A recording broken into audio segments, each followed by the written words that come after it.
When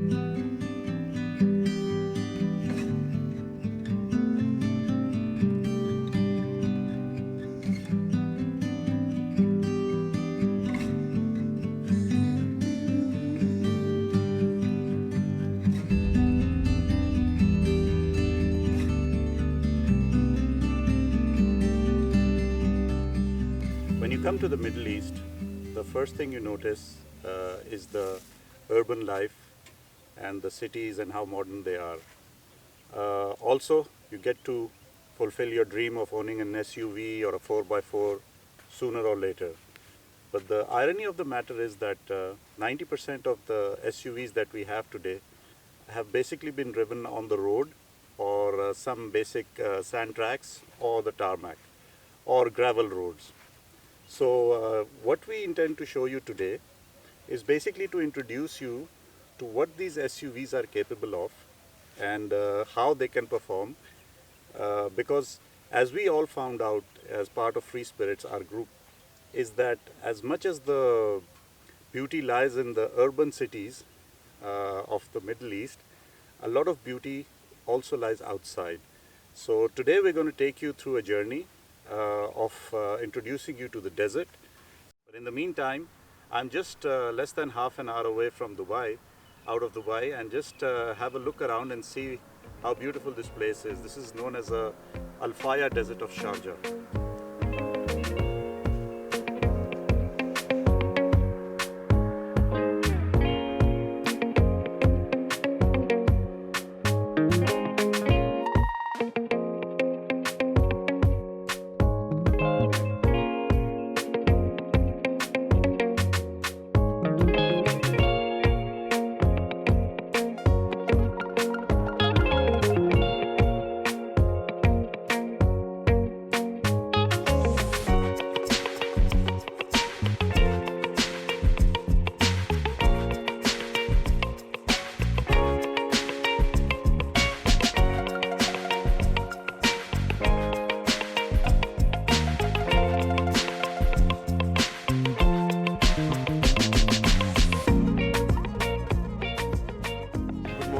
My name is Omar Dean and I'm a part of Free Spirits, and we're here to tell you that when you get a four-wheel drive, your first thing is that you want to go and do some off-roading.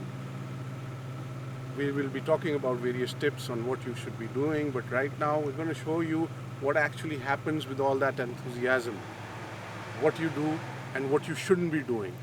So let's go forward and take a look at actually what happens.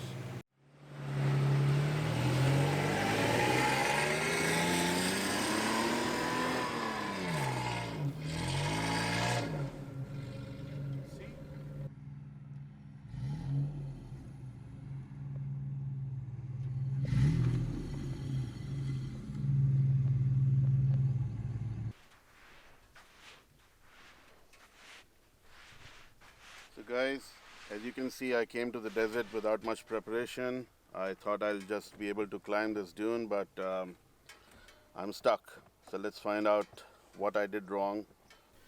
So guys, situation looks very bad. This wheel has really gone in.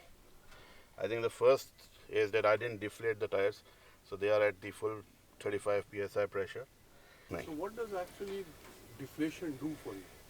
Deflation actually it increases the surface area of the tire, so it helps you the tire climb on dunes and to drive on soft sand. So the grip becomes better. The grip becomes better. Will you show us now how to deflate? I have to probably shovel this a little bit because I can't even see the valve. But this is to prevent this, you must deflate in a flat surface before trying to do what I did. This is a deflator to open the valve, and that will quicken up the speed of deflating. And then I use a gauge. You should have a good gauge because otherwise, the reading may be flawed. So typically, we bring the tire pressure down to 15 psi, which is ideal for usual desert driving. Sometimes, if the car is stuck, then the lead will tell you if you want to reduce it further. But when we start driving, we typically drive with 15 psi. So I'm gonna open the valve.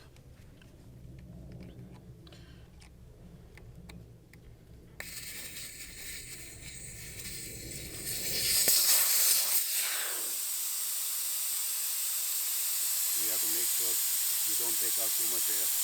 After a couple of times, you'll probably get these feelings. I can probably. So I'm already down to 20, a little more, and then I'll close it.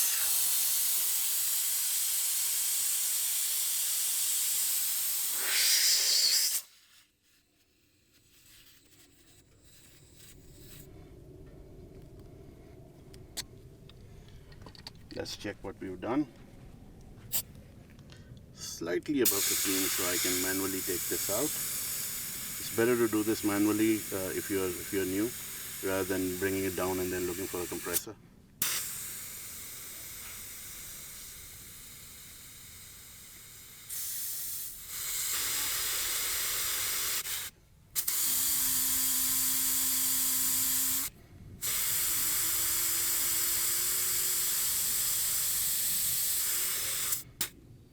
We're done at 15, so we'll just end here and do all the 4 tires.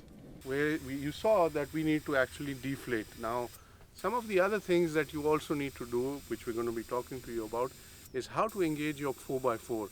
Because if you stay in two-wheel drive, you're not going to go anywhere. You get stuck again. So we'll tell you how the 4x4 gets engaged.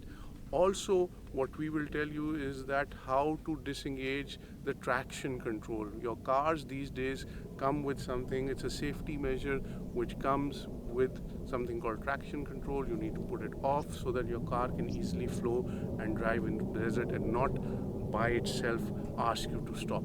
Otherwise, that will create, again, issues in terms of. As you saw, Shahzad, when he was trying to climb up, he got stuck and continuously his rear wheels were actually moving, whereas the front wheels were not moving at all, and that's why he digged in from the back. Now that's the reason why you actually need to engage your 4x4 so that all 4 tires get equal amount of power and they work together to actually help you out. Now we're going to explain to you over here how to actually engage your 4x4. As you can see, the car is currently into the parking mode. You have to be very careful while you're doing this.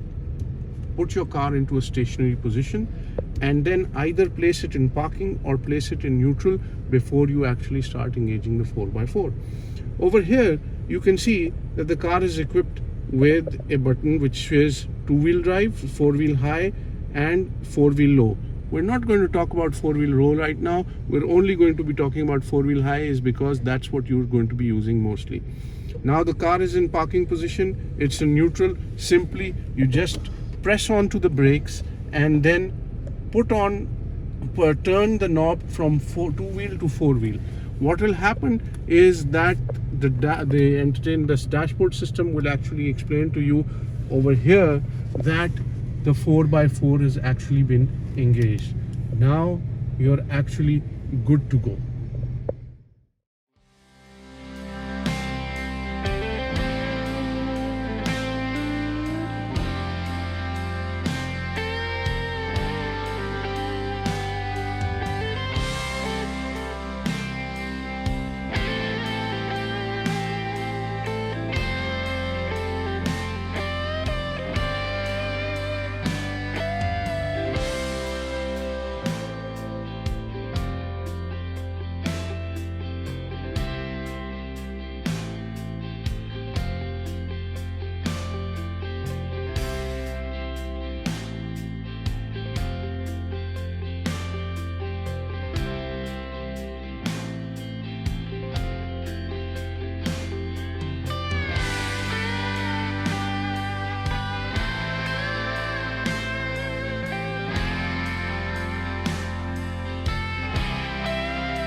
Previously, we showed you a few items like the deflator and the gauge. One of the most important things is that when you're ever coming into the desert, you need to be prepared.